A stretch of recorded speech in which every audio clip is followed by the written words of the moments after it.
નમસ્કાર દર્શક મિત્રો, આપ નિહાળી રહ્યા છો સાઈ ગ્રુપ મીડિયા હાઉસ દ્વારા સંચાલિત નવસારી લાઈવ પર પ્રકાશિત થતું ઝટપટ બુલેટિન દેશ અને દુનિયાથી અવગત કરાવતા આ બુલેટિનની અંદર જુઓ દિવસભરની તમામ ઘટનાઓ। ગુજરાત રાજ્ય યોગ બોર્ડ દ્વારા તારીખ 15 એપ્રિલ 2025 ગુરુવારના રોજ સાંજે 4 વાગે નવસારી જલાલપુર તાલુકાના આટે ગામે મુકામે આઈડીવાય પ્રોગ્રામ કોમન યોગ પ્રોટોકોલ અંતર્ગત ગુજરાત રાજ્ય યોગ બોર્ડના ઝોન નંબર 4 કોઓર્ડિનેટર પ્રીતિબેન પાંડેના અધ્યક્ષતામાં જિલ્લામાં કોઓર્ડિનેટર ગાયત્રીબેન તલાટી માર્ગદર્શનથી અને ઝોન નંબર સોશિયલ મીડિયાના કોઓર્ડિનેટર સપનાબેન શર્માની ઉપસ્થિતિમાં યોગ શિબિર યોજાઈ હતી, જેમાં વિશેષમાં યોગની સાથે special media district coordinator Mitesh Kumar, Amrutbhai Patel અને નવસારી જિલ્લાના સોશિયલ મીડિયાના કન્વીનરોના સહયોગથી શિબિરમાં સોશિયલ મીડિયા અંતર્ગત સોશિયલ મીડિયાના કામગીરી ખૂબ જ ઝડપથી આગળ વધારો તેમજ ગુજરાત રાજ્યના યોગ બોર્ડના વેજ પેજના લાઇક, શેર અને કમેન્ટ કરાવ્યું હતું। ડાંગ આંગણવાડી વિભાગ દ્વારા દર વર્ષે આરોગ્ય અને પોષણલક્ષી સંદેશો ઘર ઘર સુધી પહોંચાવે તેવા શુભ આશાથી સરકાર મહિલા અને બાળ વિકાસ વિભાગ ગાંધીનગર દ્વારા પોષણ પખવાડિયાની ઉજવણી કરવામાં આવી રહી છે, ત્યારે ગુજરાતના છેવાડે આવેલા ડાંગ જિલ્લામાં પણ આ પોષણ પખવાડિયાની ઉજવણી થઈ રહી છે। સંકલિત બાળક વિકાસ યોજના મુખ્ય પાયે એટલે બાળકોના પોષણ સ્તરમાં સુધારા લાવવાના પ્રયાસો। નવસારી જિલ્લા સંકલન સમિતિની બેઠક યોજાઈ। નવસારી જિલ્લા સંકલન સમિતિની બેઠક ઇન્ચાર્જ જિલ્લા કલેક્ટર અને નવસારી મહાનગરપાલિકા કમિશનર દવે ચૌધરીના અધ્યક્ષસ્થાને કલેક્ટર કચેરીના સભાખંડ ખાતે યોજાઈ હતી। બેઠકના જિલ્લા વિકાસ અધિકારીના પુષ્પલતા સહિત વિવિધ વિભાગોના અધિકારીઓ તથા સંકલન સમિતિના સભ્યો ઉપસ્થિત રહ્યા હતા। જિલ્લા અધિકારીઓના ઉનાળા દરમિયાન સરકારી કચેરીમાં આવનાર નાગરિકોને પાણી તથા શેડની વ્યવસ્થા સુનિશ્ચિત થાય તે દિશાની અધિકારીઓને માર્ગદર્શન અપાયું હતું। વકીલના ખોટા સિક્કા બનાવી સોગંદનામું બનાવનાર આલીપોરનો ઈસમ પકડાયો। ચીખલીના એક એડવોકેટ નોટરીના ખોટા સહી સિક્કા થકી વિદેશ જવા માટે ખોટું સોગંદનામું બનાવનાર આલીપોરના ઈસમની પોલીસે ધરપકડ કરી હતી। પકડાયેલ ઈસમ વિદેશના વિઝા અંગેનું કામ કરે છે। ચીખલીના રહીશ અને ચીખલી કોર્ટમાં જ વકીલ નોટરી તરીકે કામ કરતા અનિલભાઈ ભાલચંદ્ર વેદના નામના સહી સિક્કાવાળા એક સોગંદનામાની ઝેરોક્સ ચીખલી તાલુકાના હરણ ગામના મોહમ્મદ સિદાદના પત્ની જુલેખાબેને વિદેશના કામ માટે બીજી એફિડેવિટની જરૂર હોવાનું જણાવતા બીજા વકીલ પાસે જતા હોવાની જાણ થતાં તેમણે આ નકલ મેળવી તપાસ કરતા એફિડેવિટ 2 વર્ષ અગાઉ વર્ષ 2023ની 29મી ઓગસ્ટ પહેલાં કરી હોવાનું અને હાલ નવા સોગંદનામાની જરૂર પડી હોવાની હકીકત બહાર આવતા તે અંગે જુલેખાબેને સંપર્ક કરી તેમની પૂછપરછ કરતા બ્રિટન ખાતે રહેતા તેમના દીકરા પાસે જવા માટે વિઝા માટે એપ્લાય કરવાનું કામ આલીપોરના શોએબ અહમદ સબીર હુસેન મંસૂરને સોંપ્યું હોવાનું અને તેના દ્વારા જ આ સોગંદનામું કરી અપાયું હોવાનું તેમણે જણાવ્યું હતું। આ સોગંદનામામાં એડવોકેટ નલિનભાઈ વેદના નામની સહી તેમજ સિક્કો માર્યો હોય તેમજ લાલ કલરનું સ્ટીકર લગાવેલું ઉપરાંત રાઉન્ડ સીલ તેમજ સિરિયલ નંબરનો સિક્કો તથા સોગંદનામામાં જે સિરિયલ નંબર 3003 દર્શાવેલ તે પણ ખોટો હોવાનું બહાર આવતા પોલીસે શોએબ મોહમ્મદ સબીર હુસેન મંસૂરની ધરપકડ કરી હતી। આ અંગે વધુ તપાસ ચીખલી પોલીસ કરી રહી છે। નવસારી નાગરિક પુરવઠા અને ગ્રાહક સુરક્ષા સલાહકાર સમિતિની બેઠક યોજાઈ। નવસારી જિલ્લા NFSA રેશન કાર્ડ ધારકોએ 30 એપ્રિલ સુધીમાં KYC કરાવવું ફરજિયાત। નવસારી જિલ્લા નાગરિક પુરવઠા અને સલાહકાર સમિતિની બેઠક ઇન્ચાર્જ જિલ્લા કલેક્ટર અને નવસારી મહાનગરપાલિકા કમિશનર દેવ ચૌધરીના અધ્યક્ષસ્થાને કલેક્ટર કચેરીના સભાખંડ ખાતે યોજાઈ હતી। આ બેઠકમાં જિલ્લા પંચાયત પ્રમુખ પરેશભાઈ દેસાઈ વિશેષ ઉપસ્થિત રહ્યા હતા। આ બેઠકના અધ્યક્ષ સ્થાને દેવ ચૌધરીએ અગ્રતા ધરાવતા કુટુંબોને વિતરણ વ્યવસ્થા, ગ્રામ્ય તાલુકા કક્ષાની તકેદારી સમિતિની ભૂમિકા તેમજ વ્યાજબી ભાવોની દુકાનોમાં ગ્રાહકો માટે KYC અંગે ચર્ચા સમીક્ષા કરી હતી અને નવસારી જિલ્લા NFSA રેશન કાર્ડ ધારકોએ 30 એપ્રિલ સુધીમાં KYC કરાવવું ફરજિયાત છે, જે બાબતે સમિતિના તમામ સભ્યોને સહયોગ લઈ કામગીરી કરવાનું સૂચન તથા માર્ગદર્શન આપ્યું હતું।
નવસારીના મોટા બજારના સાંકડા માર્ગને પહોળો કરાશે.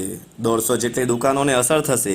કંસારવાડના નાકા તરફનો માર્ગ ટાટા હાઈસ્કૂલ તરફના રસ્તાને 4.5 થી 5 મીટર પહોળો કરવાનું તંત્રનું લક્ષ્ય.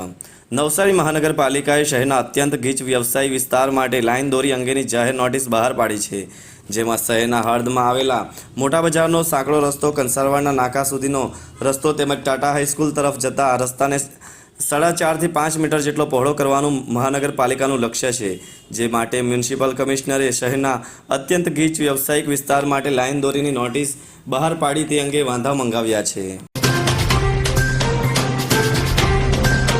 એસીબીની સફળ ટ્રેપ. સબસિડીની રકમ ફાળવવા તેમજ માલિક તરીકે નામ તબદીલ કરવા માટે લાંચ લેતા મત્સ્ય ઉદ્યોગ કચેરીનો કર્મી ઝડપાયો. નવસારી ખાતે મચ્છીમારીનો ધંધો કરનાર એક વ્યક્તિએ મચ્છીમારી માટે પોતાની ટ્રોલર બોટનું નવું એન્જિન ખરીદી તેના માટે સરકાર દ્વારા મળતી સબસિડીની રકમ મેળવવા માટે ઓનલાઈન અરજી કરતા મત્સ્ય વિભાગમાં આસિસ્ટન્ટ સુપ્રિન્ટેન્ડન્ટ ઓફ ફિશરીઝ તરીકે નવસારી કચેરીમાં ફરજ બજાવતા વર્ગ 3ના કર્મી દીપક ત્રિભુવન ચૌહાણે ફરિયાદીના પિતાની ઓનલાઈન અંગેની કાર્યવાહી માટે ₹5,000 તેમજ બોટના માલિક તરીકે પિતાના નામને સ્થાને ફરિયાદીનું નામ ચડાવવા માટે ₹10,000 એમ કુલ ₹15,000ની માંગણી લાંચ પેટે કરતા આ અંગે ફરિયાદીએ નવસારી એસીબી સમક્ષ દીપક ચૌહાણ વિરુદ્ધ ફરિયાદ નોંધાવતા નવસારી એસીબીના પીઆઈ બેડી રાઠવા અને તેમની ટીમે છટકું ગોઠવી કરેલ કાર્યવાહીમાં દીપક ચૌહાણ તેમની ઓફિસ બહાર જ ફરિયાદી પાસેથી બિલ્ડિંગની લોબીમાં લાંચ લેતા એસીબીના હાથે ઝડપાઈ ગયો હતો. આ કાર્યવાહીમાં એસીબીના સુરત એકમના મદદનીશ નિયામક RR ચૌધરી સુપરવિઝન અધિકારી તરીકે રહ્યા હતા. નવસારી મહિલા આઈટીઆઈ અને ગણેશ સિસોદરા આઈટીઆઈમાં ત્રિદિવસીય સત્રમાં વિદ્યાર્થીઓને ધ્યાનની તાલીમ આપવામાં આવી. ધ્યાનની સાથે વિદ્યાર્થીઓને નશામુક્તિ, બાયોચાર આધારિત ખેતી, wisdom base knowledge, brighter mind અંગેની તલસ્પર્શી માહિતી આપવામાં આવી. નવસારી જિલ્લામાં નવસારીની મહિલા આઈટીઆઈ તેમજ ગણેશ સિસોદરા આઈટીઆઈ ખાતે ગુજરાત સરકાર અને હાર્ટફુલનેસ સંસ્થા દ્વારા વિવિધ ટ્રેડ્સમાં અભ્યાસ કરતા વિદ્યાર્થીઓ અને સ્ટાફ માટે 3 દિવસ માટે ધ્યાન સત્રોનું આયોજન કરવામાં આવ્યું હતું. વિદ્યાર્થીઓ રોજબરોજના જીવનમાં તણાવનું યોગ્ય પ્રબંધન કરી કૌશલ્યપૂર્ણ જીવન માટે તૈયાર થાય એવા ઉદ્દેશ્ય સાથે આ ધ્યાન કાર્યક્રમનું આયોજન કરવામાં આવ્યું હતું.